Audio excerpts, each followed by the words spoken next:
So, hey everyone, my name is Rob Andrews, and this is my partner Teresa Nguyen. We are ProjectUX, and ProjectUX is the web show that brings UX to startups. So, we're sort of like a Shark Tank for UX design. We have startups come on the show, present their products to a panel of user experience experts. We call them our UX experts, and we break down different elements of their user experience, their design, their interface, and we also do usability testing on their products because we're here to teach founders that, you know what, UX matters.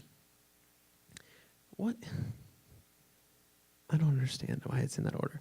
Okay, so let me tell you a little about the show process. Part one is our in-studio audit. So we film in downtown Dallas, and we have 3 user experience experts that we pull from the area. And along with our host, Brandon Ward, we break down different elements of their design. Things such as the information architecture. That's how they arrange the different information and things within their application. The interaction design, which is how someone would interact and go through those different parts of their application. The visual design, consistent treatments of elements such as fonts and colors and iconography. And last but not least, accessibility. This is something startups oftentimes don't focus on, is making their application accessible. So for people with such things as dyslexia or color blindness. So designing around that. And, we address these key usability elements. We perform what we call a heuristic evaluation is the technical term. And that's part 1 of ProjectUX. And Teresa is going to tell you a little bit about part 2. All right, so coming on to ProjectUX on set is only half of the journey that we want our startups to go on. The other half is actually taking action. It's putting your product in front of users and watching them interact with it and watching them struggle with it. And we find that it's a pretty eye-opening experience to get them on the UX Lab. And what the UX Lab is, it's the sister show to ProjectUX. And what we offer is an end-to-end usability testing service. So first, we help startups recruit users, and we help you design a testing protocol around the different tasks and features and functions on your app based on some of the experts' feedback that you got on the first show. And after that, we schedule an entire afternoon with a state-of-the-art usability lab. And we facilitate the tests while the product team sits in a room next to it with connected with a one-way mirror. So they're able to observe live as users are interacting with their product. And we filmed a couple of these already. We've gotten some really good feedback from our startups. And what we do is we capture that on video and audio, and we turn that into, obviously, an episode of the UX Lab. But we also use that footage to generate a usability testing report that is the centerpiece of a package of deliverables that we offer to the startups that come on our show. Yeah, and so, we do a lot of things, and this process has been evolving for a while, but our main deliverables that we give to a startup are the raw footage of the usability tests. And this is a super valuable process to learn from. We actually work as UX researchers at another job as well, and doing usability testing for Toyota. And we give them that, and we give them the unedited content of the heuristic evaluation as well, so they can review that with their team.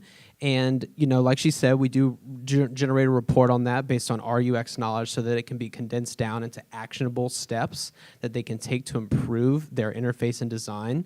Because, startups oftentimes don't have a major design team or a UX staff member, so we're there to sort of assist them. And we also work with a company called Loop 11. They're an online usability testing platform, so they do a quantitative test where they have multiple users online use a website or a prototype, and they record the results and data, and also have things like a clickstream analysis and heat maps that sort of shows you where users might be faulting along the way.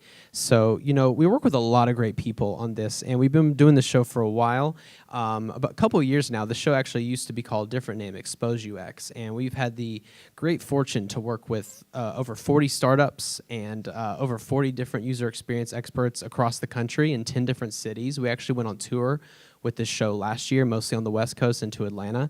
And, it's been so great to connect with the different communities in the different cities, and community is one of the really big aspects, I think, that makes this show so great. So why don't you tell them a little about our sponsors? Yeah, previous slide.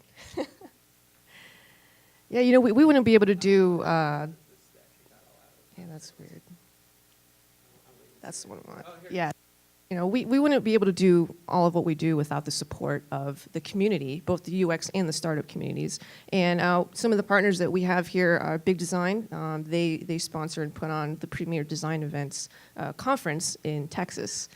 And the UXPA. They are the biggest UX meetup in Dallas. Project 202 and also Bottle Rocket Studios offer their usability lab tests for us to use, which would otherwise cost us thousands of dollars, honestly. And then Rob talked about Loop 11. They're based out of Australia, and we also partner with the AIGA, and that is a international design organization. Last but not least, we want to give an extra shout out to Dev Mountain. They're a UX and coding boot camp here in Dallas, and they're one of our most recent sponsors that are great to work with. So if you or anyone you know is looking to get into UX or coding, definitely recommend checking them out. It's awesome to work with companies like them and all these other great ones. The ROI of UX is tremendous. There's a bunch of statistics to back this up. Investing in UX and ideally ProjectUX is a great way to increase customer engagement, save on development costs, get exposure to the tech design start communities, and that is our main mission, is to link those things together, bring UX to startups, and show them the true value of why they should invest in this. So I think that's our time. Thank you. Excellent. Questions? It's time for questions and answers, and we're going to take around 15 minutes and ask them some questions that possibly can help them. Oh, yeah, here's all our social media, by the way. Yeah, okay. And so raise your hand, and I'll bring out the mic.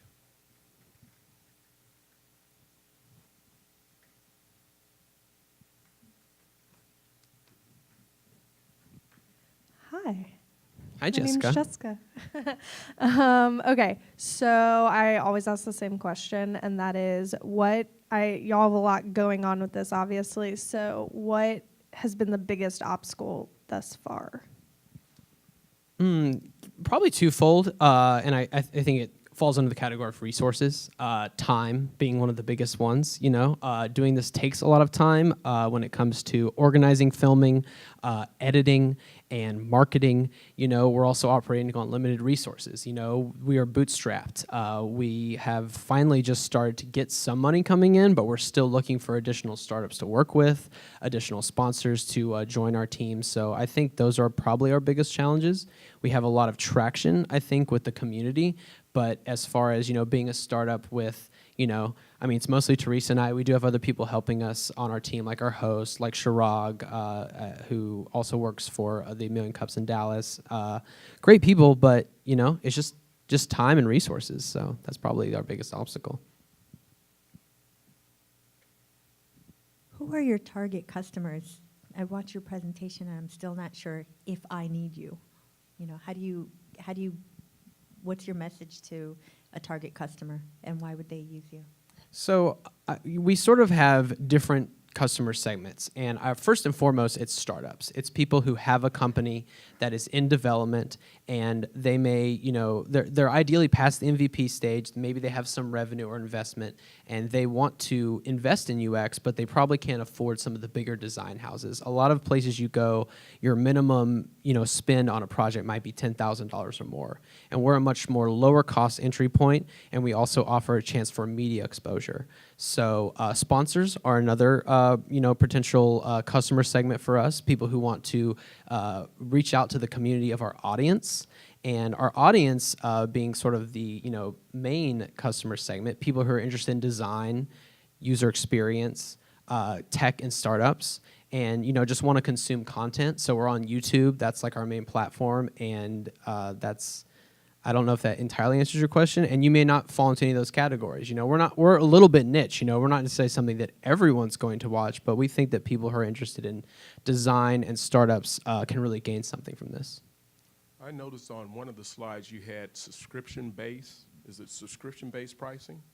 So there was something about Loop 11. So Loop 11 has a subscription to their service, and that's included in our package because they're one of our sponsors. So a startup, by coming on and working with us, gets access to their subscription. So we're not a subscription-based, but we are a cost services for startups. What kind of businesses are you looking for? Is it a particular niche? Or are you looking for software applications? You're looking for restaurant franchisees? I mean, what kind of businesses would come to you that you could help?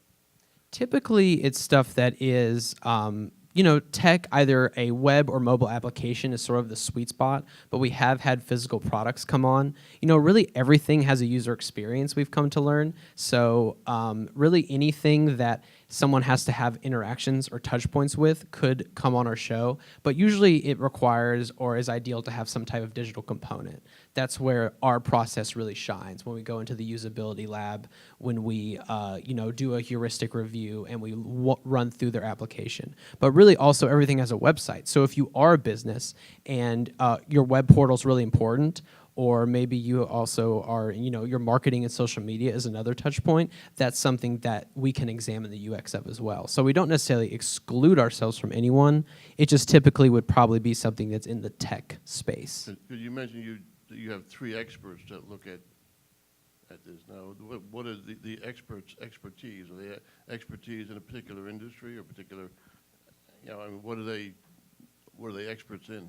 So their expertise would be in user experience particularly. So, it's a wide-ranging discipline, but it would mostly be people who are doing things like design or user research, places that sort of, people would go to hire and, spend, I'm trying to think, maybe a better way to phrase that. Do you have a better answer for that?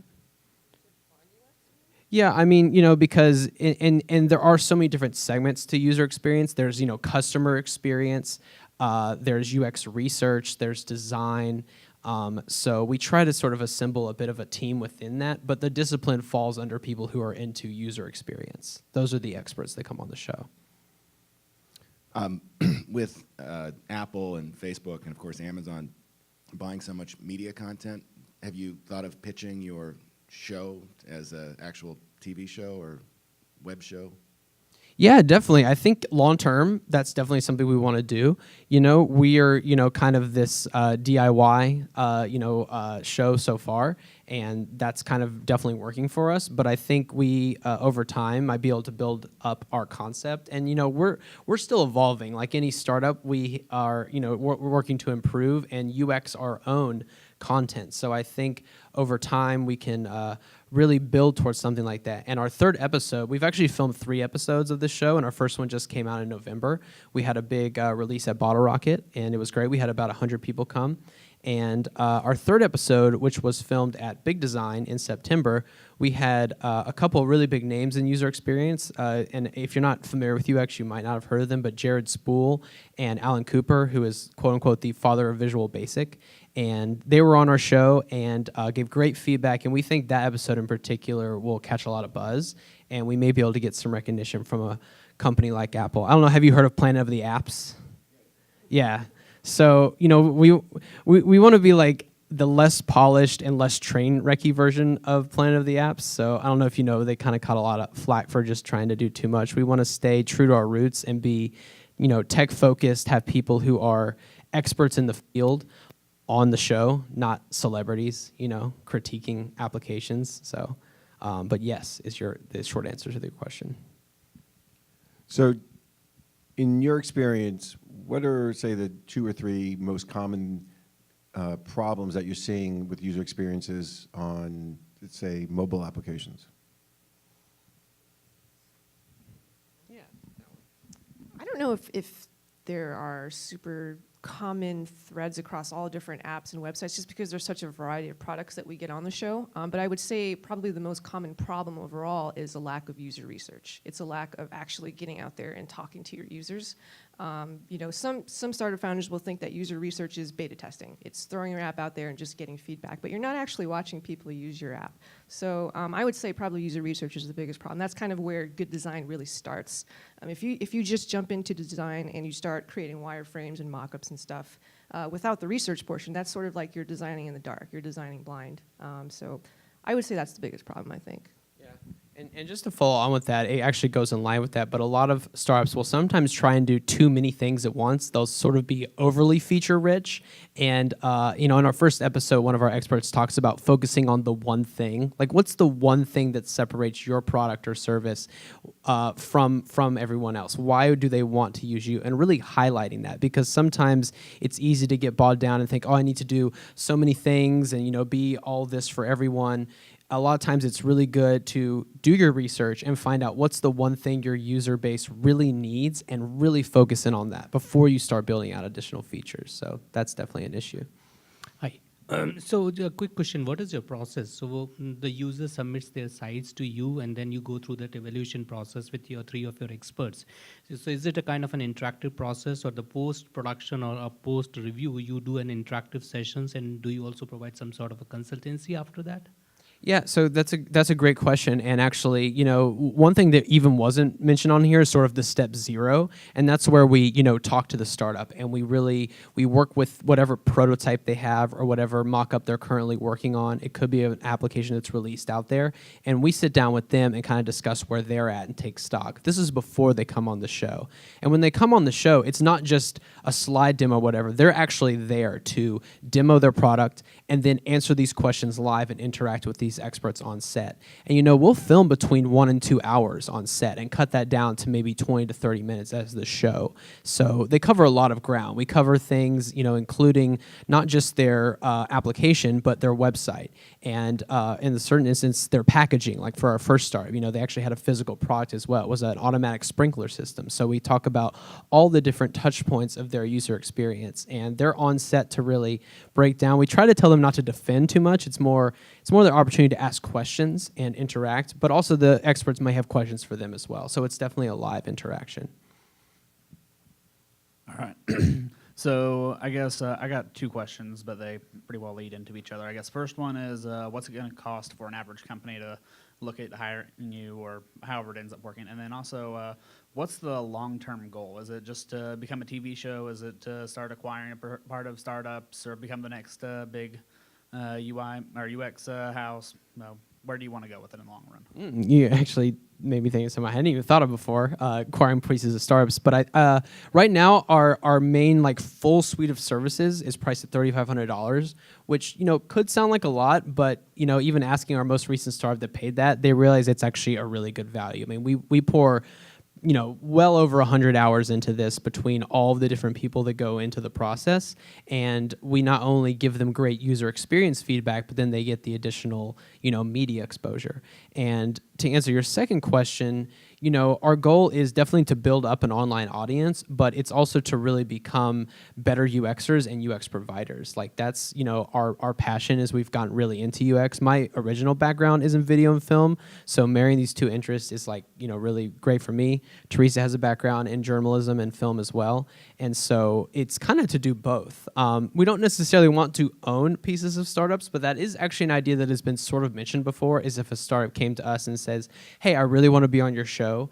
I can't afford it right now, but maybe you could take a piece of my company, or we could do a convertible note or something. We might be open to that. We just need to make sure we can keep the lights on, because our overhead costs aren't huge, but it does cost money to do what we're doing. So does that answer your question? Okay, great. Yeah, I had the same question. The other question I had was, what are you looking to do? Are you looking to raise money now or later? I mean, And we what would be form? open to it. We have a pretty awesome equity structure that allows for us to take money in really easily. I would say our main goal is to get revenue, which would be by working with startups and with sponsors. But we would not turn away anyone who was interested in investing, especially if they were really interested in our mission. That's kind of a big thing with organizations like Big Design and the UXPA is they've put money into the company. Mostly because they believe in what we're doing. They're not looking to make necessarily a huge return. In fact, theirs has been a sponsorship. We've had a couple other people who have contributed because they want to be a part of what we're doing. And again, it's really all about the community. So we're definitely open to that, but we're not looking to raise $100,000 or something yet, at least. Okay, we have one final question. Okay. That is, what can we do for you? What can 1 Million Cups, what could the community do for you? All right. Well, I do love that question, and I will say, one thing you can very easily do is follow us. Get online and follow us and share what we're doing. We got a mailing list you can join. We send regular updates. We try to post a new video every week. We're pretty active on social media, and we want to hear from you. And if you want to even go the extra mile, we have a Patreon account. And if you don't know what Patreon is, it's a way to support content creators. You can support for as little as $1 a month. And anyone who does support will be entered into a drawing to win a book every month about UX or startups. And so we would love your support there. And then we're looking to be connected with startups and sponsors. So if you know anyone who might be interested, let us know. And we want to, help out as well. So it's a two-way street. We're here to build up people along with us. So we're all in this together. Thank you all so much. And if you have any more questions, come find me afterwards because I don't think I got to everyone.